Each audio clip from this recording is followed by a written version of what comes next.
내 아들아, 나의 법을 잊어버리지 말고 내 마음으로 나의 명령을 지키라.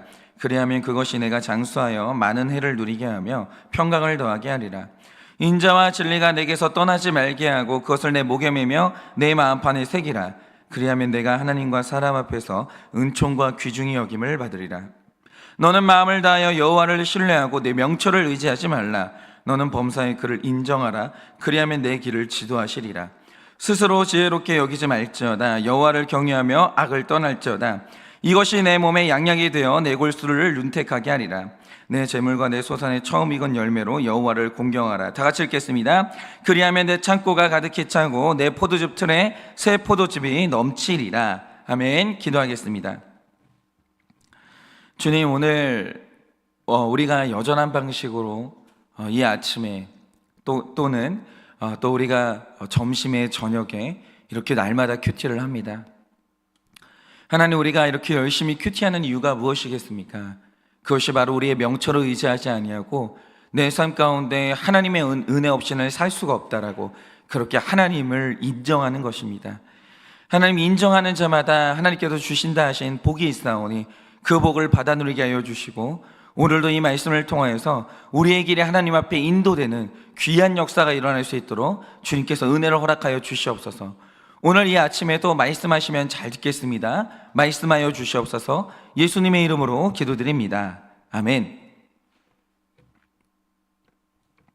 네, 여러분이 오늘 말씀 1절을 보시면 솔로몬이 백성들에게 이 잠언서를 쓰면서 하나 걱정하는 게 있습니다. 그게 뭐냐면요, 이 백성들이 주옥 같은 말씀을 들었습니다. 그러니까 어떤 남방 여왕이 와서 솔로몬의 말을 듣고 굉장히 이제 감동하고 큰 은혜를 받았다고 하는데, 우리가 어떤 설교를 듣거나 이 솔로몬의 잠언서를 들으면요, 그날은 굉장히 은혜를 받고 내 인생 바뀌겠다 이런 결심을 할 수 있습니다. 그런데 문제는 뭐냐면 솔로몬 자신도 겪은 일이 있는데요, 여러분이 열왕기상 3장을 보시면 솔로몬이 1,000번제를 드리고 하나님께 응답을 받는 장면이 나옵니다. 그런데 그 응답이요, 기가 막힙니다. 저도 이런 응답 한번 받아봤으면 좋겠는데, 열왕기상 3장 12절 13절은 이렇게 기록하고 있습니다. 한번 들어보세요. 내가 내 말대로 하여 내게 지혜롭고 총명한 마음을 주노니 내 앞에도 너와 같은 자가 없었거니와 내 뒤에도 너와 같은 자가 일어남이 없으리라. 내가 또 내가 구하지 아니한 부귀와 영광도 내게 주노니 내 평생의 왕들 중에 너 같은 자가 없을 것이라. 이렇게 말씀하십니다. 저도 이런 응답을 받고 싶어요. 예를 들어서 너의 평생의 목사들 중에 너와 같은 자가 없을 것이라, 이런 응답 받으면 얼마나 좋겠어요. 너무 좋죠. 여러분, 솔로몬이요, 이렇게 큰 은혜를 받았습니다. 그런데 이 응답에는 굉장히 중요한 전제가 하나 있죠. 그게 뭡니까? 이어지는 바로 다음 절인 14절에 이렇게 말씀하십니다. 내가 만일 내 아버지 다윗이 행한 같이 내 길로 행하며 내 법도와 명령을 지키면 내가 또 내 날을 길게 하리라. 이러십니다. 네가 나의 법도대로 행하면, 네가 다윗의 길로만 행하면 너의 날을 길게 한다라는 거예요. 그러니까 오늘 말씀에 내 마음으로 나의 명령을 지키면 2절에 내가 장수하여 많은 해를 누리게 하신다라고 하는데, 이건 단순히 사는 날을 길게 하겠다 이게 아니에요. 여러분, 예를 들어서 나의 삶이 너무나 고달픈데 그 삶이 죽지도 않는다라고 생각을 해보세요. 그건 재앙이죠. 그런데 오늘 말씀에서 말하는 장수의 축복이 뭡니까? 너의 전성기가 길어진다, 이 뜻이에요. 좋은 날들이 많아진다라는 거죠. 여러분, 솔로몬이 이 말씀을 들었고요, 하나님의 은혜로 전성기를 맞이합니다. 근데 문제는 뭐냐, 솔로몬이요, 자기가 받았던 이 엄청난 은혜를 금방 잊어버려요. 금방 잊어버립니다. 그리고 죄악 가운데로 그대로 들어가요. 이게 문제예요. 여러분, 오늘 솔로몬이요, 이 글을 쓰면서 얼마나 음녀에 대해서 말을 많이 해요. 음녀가 너를 망하게 하고 너 음녀에 빠지면 안 된다. 그런데 자기가 쓴 말씀을요, 자기가 잊어버려요. 그리고 자기 자신이 음녀에게 빠지는 거예요. 이게 문제예요. 이게 문제. 여러분, 솔로몬이 1,000번제를 드릴 때만 해도요, 그가 왕이 되는 첫 순간이었습니다. 너무나 큰 두려움과 떨림이 있는 거예요. 그래서 그때는 하나님 앞에 바짝 엎드렸는데, 인간의 문제가 뭐냐? 나의 문제가 뭐냐? 여러분의 문제가 뭐냐? 왕으로서 경력 좀 붙어요. 이제 국가 운영하는 행정도 좀 알겠고 사람들도 장악했고 모든 게 편안한 거예요. 그러니까 금세 하나님하고의 언약은 잊어버리고 하나님께 받았던 은혜를요 싹 잊어버립니다. 싹. 반드시 잃어요. 우리는요 잊어버려요. 자기가 하나님께 받았던 은혜, 내가 고백했던 죄 고백, 하나님이 나의 삶에 주셨던 엄청난 은혜들 다 잊어버려요. 이게 인간의 배응망덕이에요. 모든 인간은요 그 마음에 이 DNA 하나가 새겨져 있는데, 인간은 필경 배응망덕해요. 반드시 그러합니다. 그런데 잊어버리고 타락의 길로 가니까 그때 일어난 일이 뭡니까? 이스라엘의 전성기가 한 세대를 넘어가지 못해요. 다음 세대인 르호보암 때부터 나라가 두 쪽으로 쪼개지기 시작하더니 그대로 내리막길로 직행을 합니다. 이렇게 돼요. 그러니까 저는 그렇게 생각하는데, 배응망덕한 사람 중에 잘 되는 사람은 절대로 없어요. 자기가 그렇게 받아놓고 그 은혜를 모르는 거예요. 특히 자녀들이 이 말씀을 새겨들어야 되는데, 여러분이 행여라도 부모님들한테 부모님이 나한테 해준 게 뭐냐 원망만 하는 거, 그 배응망덕이에요. 여러분이 오늘날까지 살아있을 때 부모님이 왜 해준 게 없습니까?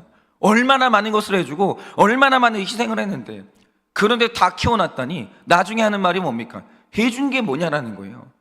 여러분, 그거만큼 하나님이 싫어하시는 배응망덕이 없는 거예요. 부모한테 그런 식으로 원망을 해놓고 잘 되는 자녀가 없습니다. 그러니까 솔로몬이 오늘도 당부하는 게 뭡니까?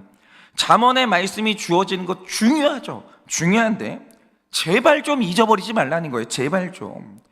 실컷 은혜 베풀었는데 나중에 뭐 시험 한번 떨어졌다고 하나님이 나한테 해준 거 뭐 있냐고, 하나님이 계신 거 맞냐고, 이러지 좀 말라라는 거예요. 잊어버리지 좀 말라라는 거죠. 그러니까 우리가 신앙생활 하면서 잊지 않는 게 얼마나 중요하냐면요, 여러분이 신명기 11장을 보시면 아주 의미 있는 장면이 나오거든요. 모세가 이스라엘 백성을 이끌고 광야를 지나서 드디어 가나안 땅에 입성하기 직전이에요. 그런데 모세는 백성들이 절대로 잊지 못할 방법으로 하나님의 율법을 따르면 너희가 복을 받지만 율법을 어기면 저주를 받는다, 이 사실을 교훈하기를 원했어요. 이거 잊어버리면 안 돼. 불순종하면 저주받아, 순종하면 축복받아. 제발 잊지 마라. 근데 이거를 이제 교육하고 싶은 거예요. 그런데 사람들한테 뭔가를 교육할 때 가장 효과적인 방법이 뭡니까? 시각적으로 보여주는 거예요. 그런데 세상에 세겜에 도착하니까요, 모세의 눈에 기가 막힌 축복과 저주의 상징이 딱 있는 거예요. 그게 바로 에발산과 그리심산이었습니다. 이게 왜 그러냐? 이 구조를 보면요, 세겜이라는 지역을 중심으로 그리심산은 세겜의 남쪽에 있고 에발산은 세겜의 북쪽에 있어요. 양쪽에 딱 있는 거죠. 그런데 이 산봉우리가요, 세겜이라는 골짜기를 사이에 두고 나란히 서 있는 거예요. 신기하게도. 그런데 바로 붙어있는 이 두 산이 너무 신기했던 게 뭐냐면, 축복의 상징인 그리심산은 나무가 많아가지고 생명이 푸릇푸릇합니다. 반면에 골짜기 하나만 지나서 옆에 붙어있는 에발산으로 가면 나무가 없어요. 돌무더기 산인 거예요. 그런데 우리는 이게 낯설지가 않죠. 제가 북한에 다녀오신 분들의 이야기를 들어보면요, 같은 나라를 인위적으로 반으로 뚝 잘라놨잖아요. 남과 북으로. 그런데 남쪽은 어떻습니까?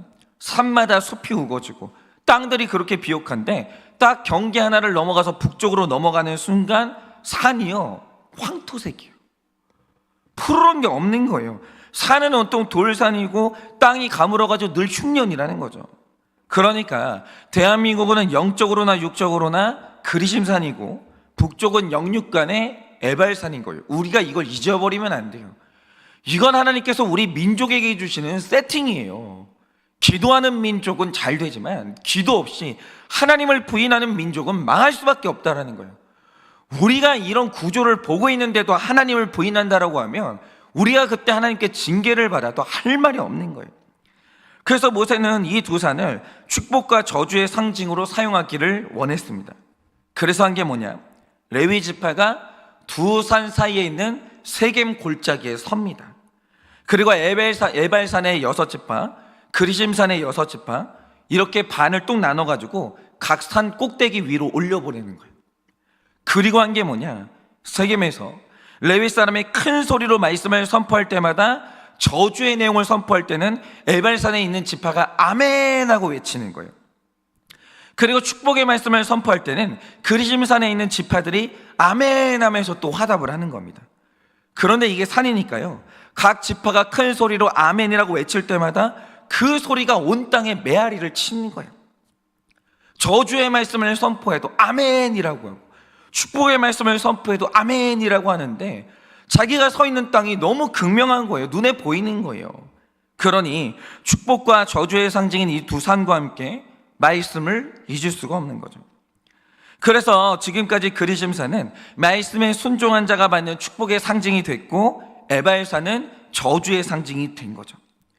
그런데 여호수아 8장을 보면요, 이스라엘이 가나안 정복 전쟁을 할 때 이걸 또 사용해요. 그래서 아주 인상적인 예배를 드리는데요, 이스라엘 백성들이 이제 가나안 땅에 들어가서 아이성이라는 작은 성을 이제 정복한 다음에 감사의 제사를 드리는 거예요. 그런데 여호수아가 감사의 제사를 드릴 때 저주의 상징인 에발산에서 드렸을까요? 축복의 상징인 그리심산에서 드렸을까요? 여러분 잘 들으세요. 이들이 전쟁에서 이겼거든요. 그런데 저주의 상징인 에발산 위에 올라가더니 거기서 예배를 드리는 거예요. 왠지 아십니까? 처음에 이스라엘 백성들이 아이성을 우습게 보고는 하나님께 묻지도 않고 전쟁을 하러 갔다가 처참하게 패배합니다. 그런데 말씀에 불순종하여 패배당한 이 기억을 절대로 잊으면 안 되겠는 거예요. 아이성의 패배는 한 번이면 좋게, 두 번은 절대 있으면 안 돼. 우리 오늘날의 이 수치를 잊어버리면 안 돼. 절대로 잊지 않겠다는 거죠. 그러니까 한 일이 뭐냐, 저주의 에발산 위에 올라가서 만백성과 함께 죄고백의 이 예배를 드린 거예요. 잘 들어라 얘들아, 오늘 우리가 하나님 앞에 불순종했더니 이 에발산의 이 모습처럼 우리가 패배했다고. 다시는 그러지 말라고. 이 에발산을 보면서 하나님께 묻지도 않고 전쟁하러 가는 그 죄는 다시는 지으면 안 된다고 에발산 꼭대기에 올라가 가지고 이 제사를 드리는 거예요. 그런데 이 모든 노력들이 뭡니까? 내가 겪은 사건, 하나님의 말씀을 절대로 잊지 않겠다라는 발버둥이에요. 발버둥. 잊지 않는 거. 말씀이 주어지는 게 중요한 게 아니라, 한때 은혜를 받는 게 중요한 게 아니라, 중요한 게 뭐냐면 잊지를 않는 거예요. 잊지를 않는 거. 그러니까 우리 부모님들이 어릴 때 애들한테 잘해주시잖아요. 그 허무한 이유가 뭡니까? 실컷 애들 데리고 뭐 놀이동산 가고 좋은 옷 입혀주고 맛있는 거 먹여주고, 애들 크잖아요. 기억 하나도 못해요. 그냥 사랑 주시고 많이 이제 같이 있는 시간을 주시되, 어린 애들한테 너무 많은 돈 쓰지 마세요. 애들 하나도 기억을 못합니다. 이렇게 잊어버리는 게 문제라는 거죠. 그런데 이 모든 노력을 하는 이유가 뭡니까? 우리가 잊어버린다는 거예요. 그게 문제라는 거죠. 죄를 짓고 그렇게 무서운 징계를 당했었는데 그 징계를 잊어버려요. 하나님이 절대 잊지 말라고 그렇게 고통을 주셨는데 그것도 잊어버립니다. 그리고 내가 꿈꿀 수 없었던 큰 은혜를 받는데 그것도 잊어버려요. 우리가요, 잊어요. 이거는 고질병이에요. 잊어버립니다. 그러니 우리가 말씀을 잊지 않기 위해 우리도 에발산 위에 올라가야 되는데, 우리가 치열하게 올라가야 될 그 에발산이 어디냐라는 거죠. 여러분 정말 우리 하늘교회는요, 이거 정말 주의하셔야 되는데, 여러분 우리가 적자 생존이라고 하잖아요. 적어야 생존해요. 설교든 말씀이든 큐티든 적어야 생존하는 거예요. 여러분 우리가 설교를 들을 때마다 제발 좀 적으시라고요. 큐티 좀 한자라도 적으시면서 하라고 이러는데, 여러분 우리가 적어야 되는 이유가 뭡니까? 기억은 사라져요. 필기는 안 사라지는 거예요. 여러분 우리가 어떤 대화를 할 때도요, 중요한 대화를 할 때는 녹음을 하든지 필기를 하든지 둘 중에 하나를 해야 되는 거예요. 왜입니까? 잊어버리거든요. 그래서 성공하는 분들을 보면요, 반드시 한쪽 주머니에는 펜을 들고 다니고 한쪽 주머니에는 이 메모지를 들고 다녀요. 왜요? 아이디어가 떠올라요. 문제는 그거 안 적잖아요? 사라져요. 적지 않는 아이디어는요, 아무것도 아닌 거예요. 적지 않는 주옥 같은 말씀, 그게 뭐 평생 남는 줄 아십니까? 안 남습니다. 심지어는 기억에 남아도 그 왜곡된 기억이에요. 적어야 되는 거예요. 적어야 되는 거예요. 여러분 우리가 잊어버리기 때문에 적어야 되는 겁니다. 일단 들은 말씀을 잊지 않는 게 정말 중요하기 때문에 가장 먼저 올라가야 될 에발산은요, 필기예요. 제발 좀 적으세요. 일단 적어야 되고요. 그 다음으로 올라가야 될 에발산은요, 무조건 목장가 가지고 한 번 더 나눠야 되는 거예요. 들은 말씀이 있죠. 중요합니다. 근데 중요한 건 뭐냐? 한 번 더 말씀으로 나눔을 해야 돼요. 그리고 난 다음에 적용까지 해야 되는 거예요. 그래야 들은 말씀이 기억나는 것인데, 하여튼 교회라는 곳은요, 다른 구조를 만들 필요가 없어요. 교회가 만들어야 되는 가장 첫 번째 구조가 뭐냐? 성도님들로 하여금 말씀을 기억나게 하는 에발산의 구조를 반드시 만들어야 돼요. 하여튼 간에 모든 대화가 그 주에 들었던 말씀을 가지고 계속 돌아가야 되는 거예요. 근데 이래야 되는 이유가 뭡니까? 목사의 장악력을 높이기 위해서, 그런 인본적인 이유가 아니에요. 하나님 말씀이 기억이 나야 될 거 아니에요. 하나님 말씀이 기억이 안 나는데 무슨 적용을 하겠어요. 그저 교회는요, 말씀으로 돌아가야 돼요. 계속 말씀으로 돌아가면서 우리 성도님들이 하나라도 더 기억나게 하는 거. 그래서 위기의 순간에 한 말씀이라도 기억나게 하는 거. 그러면 살아나요. 그러면 살아나는 거예요. 교회는요, 성도님들이 말씀을 기억나게 하는 구조, 그 에발산의 구조를요, 반드시 만들어야 되는 겁니다. 그래야 우리가 복받는 구조 안으로 들어오는 거예요. 그리고 오늘 말씀에서 또 하나 봐야 될 게 있는데요, 성경에서 특별히 신명기 말씀을 보면요, 하나님의 언약의 말씀 중에서 축복의 말씀이 맞냐, 저주의 말씀이 맞냐라고 하면 저주의 내용이 축복의 말씀보다 5배 이상이 많아요. 그러면 도대체 이게 뭘 의미하는가?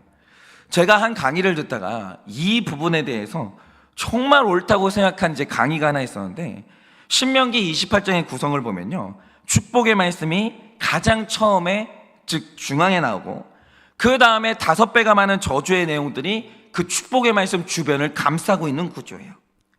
그래서 이 구성을 보고 어떤 분이 뭐라고 표현했냐, 하나님의 복은요, 고난이라는 이 보자기 안에 쌓여 있다는 거예요. 흉한 예언, 저주의 언약이라는 이 포장지에 쌓여 있다는 거예요. 그러니까 이게 겉으로만 보면 저주의 내용이고 고난인데, 이 고난을 피하지 않고 다가서서 하나하나 풀어내다 보면 그 안에 하나님의 복이 있다는 거예요. 먼저 이 저주의 말씀, 이 고난의 말씀들을 풀어내야 돼요. 그러면 그 안에 우리를 향한 하나님의 은혜가 있다는 거죠. 저는 이게 너무 일리 있는 말씀이라고 생각해요. 여러분, 우리가 분명히 알아야 될 게 뭐냐면요, 이 세상에 한 사람도 빼놓지 않고 모든 택자는, 저주받기 위해 태어난 택자는 없어요. 그런 택자는 없습니다. 여러분, 이 세상에 태어난 모든 택자는요, 다 복받기 위해서 태어났어요. 하나님께 부름받고 선택을 받았는데 저주받은 인생으로 생을 마감하는 사람은 없어요. 결단코 없습니다. 하나님께서 우리 삶에 어떤 사건을 주시고 어떤 만남을 겪게 하셔도 그 모든 일을 하시는 최종적인 목적이 뭐냐? 분명히 복 주시기 위해서요. 복 주시기 위해서. 저는요, 이걸 믿습니다. 택자는요, 복 받으려고 태어난 존재예요. 하나님은 반드시 우리의 모든 저주를 마지막에 가서는 축복으로 바꿔주실 줄을 저는 믿어요. 그런데 우리가 하나님이 주신 복을 받는다라고 할 때 신명기 28장의 구조에서 보게 되는 굉장히 중요한 사실이 있어요. 그게 뭐냐면, 복의 내용이 시작되는 도입부가 1절에서 6절이거든요. 근데 그 내용을 보면 굉장히 유명한 말씀이 있습니다. 이런 말씀이 있어요. 성읍에서도 복을 받고 들에서도 복을 받고 내 몸의 자녀와 내 토지의 소산과 내 짐승의 새끼와 소와 양의 새끼가 복을 받아요. 모든 게 다 복을 받아요. 들어와도 복을 받고 나가도 복을 받고 내 주변의 모든 것들이 복을 받는 거죠. 내 광주리와 떡 반죽 그릇이 복을 받을 것이며 내가 들어와도 복을 받고 나가도 복을 받을 것이니라 라고 했어요. 읽는 것만 해도 너무 기분이 좋잖아요. 저는 이걸 믿어요. 택자는 이래요. 택자는 복 받기 위해서 태어났어요.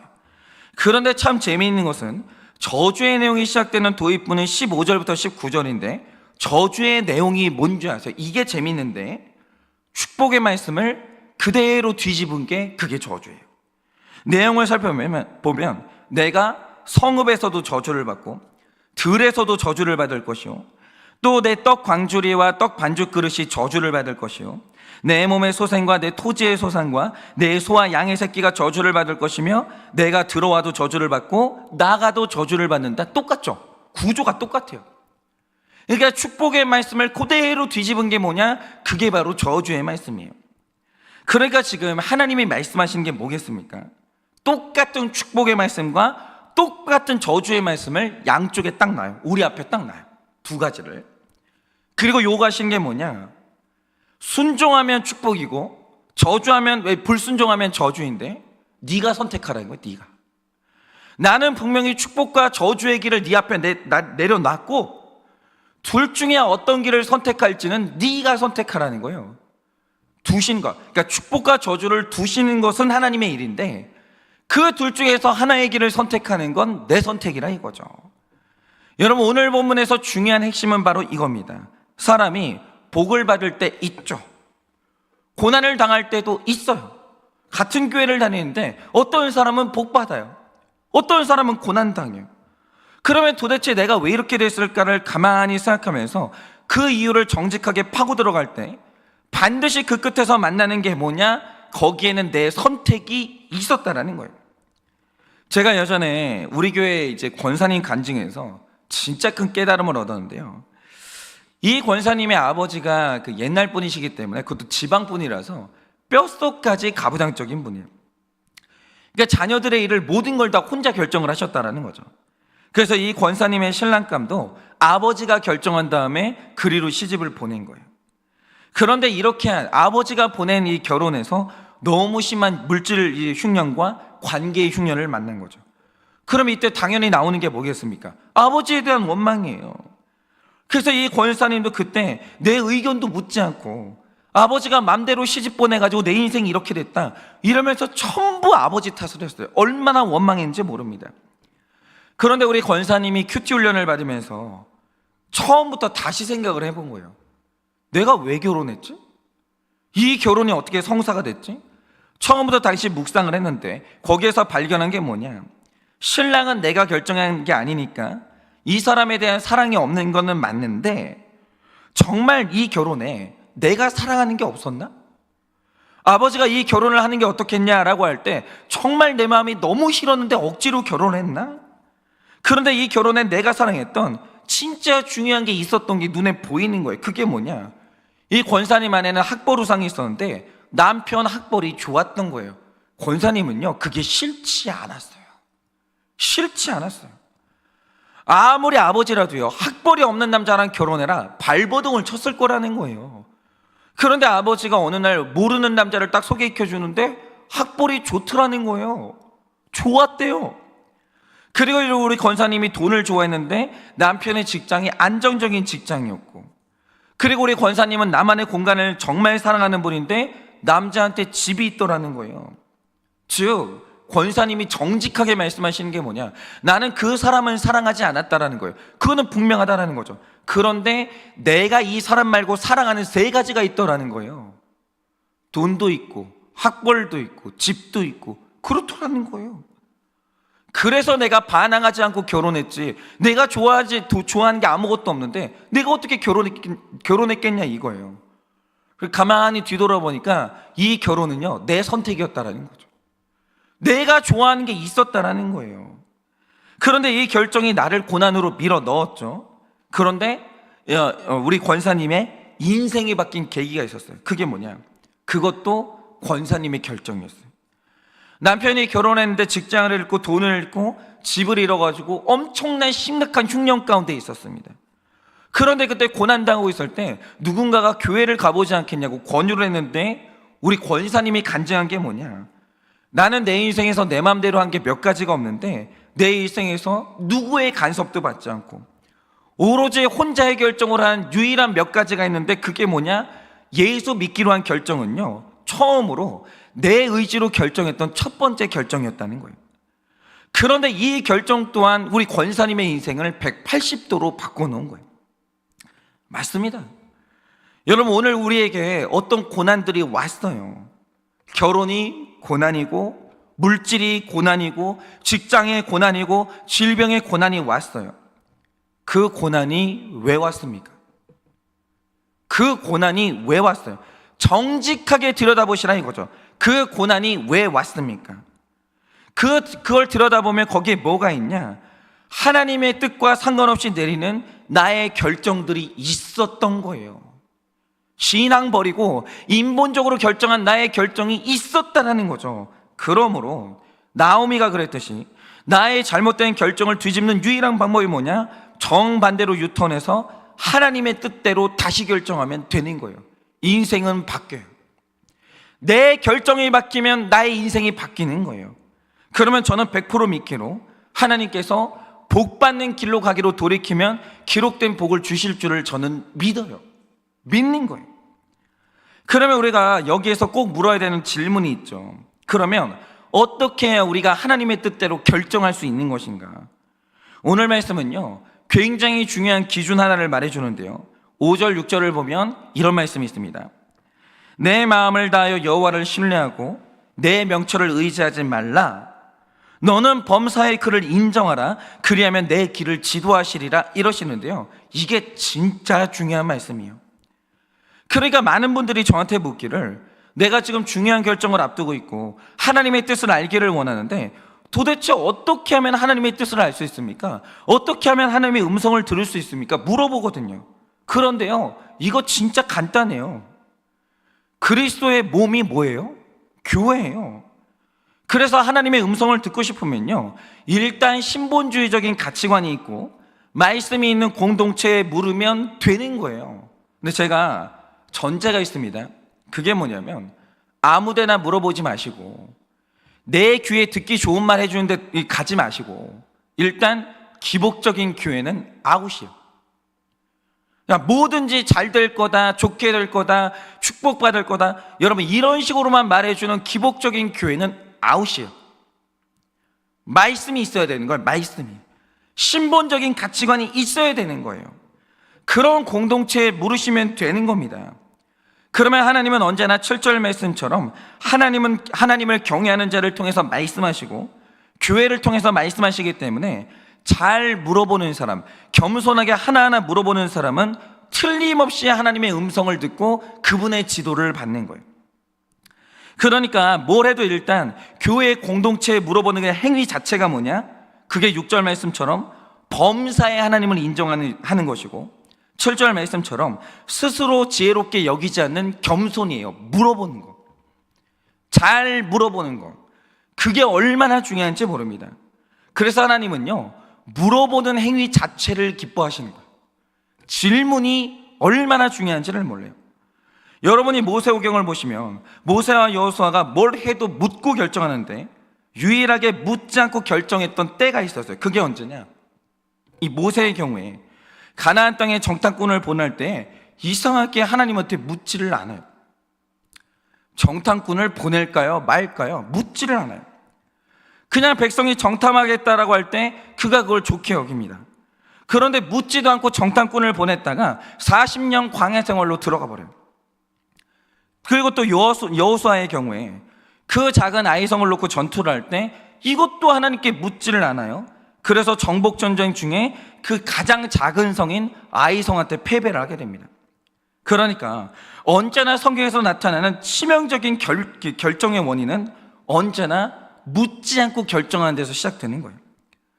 그런데 제가 정말 감사한 게 뭐냐면 우리 교회 특히 청년들을 보면요, 이 결혼을 앞두고 하나하나 물어봐요. 하나하나 물어봐요. 그게요, 너무 귀해요. 너무 귀해요. 대단한 것 같아요. 그러니까 자기들끼리 뭘 결정해놓고 묻는 게 아니라 정말 아무것도 없는 상태에서 하나님 음성 듣기를 원하고 교회 어른들의 지혜를 듣기를 원해가지고 물어봐요. 예를 들어서 돈을 더 많이 준다고 하는 직장이 나타났는데 이 직장을 가야 되냐 말아야 되냐 같은 굉장히 중요한 문제를 공동체에 물어보는 사람들이 나타나요. 여러분, 이게 바로 공동체가 하나님을 경외하고 있다는 증거가 되는 것이고 묻고 한 모든 결정에 대해서 하나님이 지지를 해주시는 거예요. 그런데 분명히 공동체가 있는데도 아무것도 묻지 않는 분들이 있어요. 묻지를 않아요. 그럼 제가 하나 여쭤보고 싶은 게 있어요. 뭘 할 때마다 안 물어보시는데 이유가 뭐예요? 도대체 안 물어보시는 이유가 뭘까요? 저는 필경 이게 두 가지 이유 때문이라고 생각하는데, 일단 스스로를 지혜롭다고 여기면서 공동체에 대한 무시가 있는 거예요. 당신들이 뭘 알겠나? 물어보면 답이 나오나, 뭐 선한 게 나오나, 이거 있잖아요. 자기를 너무 지혜롭게 여기는 거예요. 그런데 여러분이 꼭 아셔야 되는 게 있는데요. 어떤 일이 됐든지 간에, 이게 법칙인데, 어떤 일이 됐든지 간에 모든 일이 내일이 되는 순간 나는 내일을 객관적으로 판단하는 게 불가능해요. 제가 이게 몰고 가는 게 아닙니다. 어떤 문제든 내 문제 되잖아요. 객관적인 판단은 불가능한 거예요. 중이요, 자기 머리 못 깎아요. 남의 머리는 잘 깎죠. 자기 머리는 못 깎는 거예요. 예를 들어 볼게요. 여러분, 제가 이 말씀을 적용한다라고 할 때 제 딸한테 100% 적용이 될까요? 안 된다고요. 내가 남한테는 적용이 되죠. 그런데 내가 내 목회를요, 내 딸한테 적용하는 건 100%가 안 되는 거예요. 왜요? 내 딸이거든요. 그래서 내 딸에게 아름다운 적용을 준다라고 할 때 우리는 못 줘요. 우리 부부는. 우리 교회의 신실한 다른 지체들은 우리 딸을 양육해 줘야 되는 거예요. 어쩔 수가 없는 거예요. 그러니까 자녀 문제, 재산 문제, 진로 문제가 남의 문제가 되면 객관적으로 판단 가능합니다. 근데 그게 내 문제가 됐다, 객관적인 판단은 불가능해요. 그래서 모든 내 문제는요, 반드시 이 말씀이 있는 공동체에 물어야 되는 거예요. 그래야 객관성이 담보가 되는 거예요. 묻지 않은 자는 객관적일 수가 없는 거예요. 그런데 내가 가장 많이 알고 있고, 그래서 공동체를 무시하는 분들은요, 곤란을 당할 수밖에 없는 구조 안에 있는 거예요. 어쩔 수가 없어요. 그리고 두 번째로, 묻기도 전에 이미 결정한 분들이 있어요. 근데 이 설교를 들었으니까, 내가 교회를 다니니까 예의상 물어보는 분들이 되게 많아요. 결정은 혼자 다 하고. 그거 고질병이거든요. 그거 악한 습관이에요. 결정 이미 내가 다 해놓고, 그리고 예의상 물어보는 거예요. 왜냐하면 그러면서 이제 어떤 분들은 예의상 물어보고, 어떤 분들은 아예 물어보지도 않아요. 왜입니까? 나는 이미 결정했는데 공동체가 반대하면 마음이 너무 힘들거든요. 그냥 뭐가 됐든지 간에 이미 결정한 사람들, 이미 내 안에 답이 있는 사람들 묻지를 않아요. 물어봐도 요식행위예요. 목사가 아무리 말해줘도요, 결국에는 자기 뜻대로 결정을 해요. 그런데 이 모든 게 뭐냐? 이게 바로 하나님을 무시하는 행위라는 거죠. 그런데 이런 거예요. 하나님을 매사에 무시해요. 묻지도 않아요. 자기 마음대로 다 결정해요. 이게 하나님을 무시하는 건데, 하나님을 무시해 놓고 복 달래요. 하나님을 무시해 놓고 내 길을 인도해 달래요.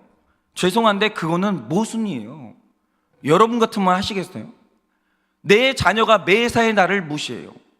어떤 지체가 매사에 나를 무시해요. 그래 놓고 나한테 잘해달래요. 됩니까 그게? 안 되는 거죠. 그러니까 묻지도 않고 내리는 결정에 대해서 하나님이 복 주시기를 기대하는 건 완전한 모순이 되는 거죠. 그러니 여러분, 오늘 하루는요, 말씀을 기억하는 에발산에 잘 올라가셔서 들은 말씀을 기억하시고 하나하나 잘 묻고 결정하셔서 오늘 말씀에 기록된 복들을 다 받는 여러분들 되시기를 예수님의 이름으로 축원을 드립니다. 이 시간 제가 기도하고 축도함으로 예배를 마치겠습니다. 기도하겠습니다. 하나님,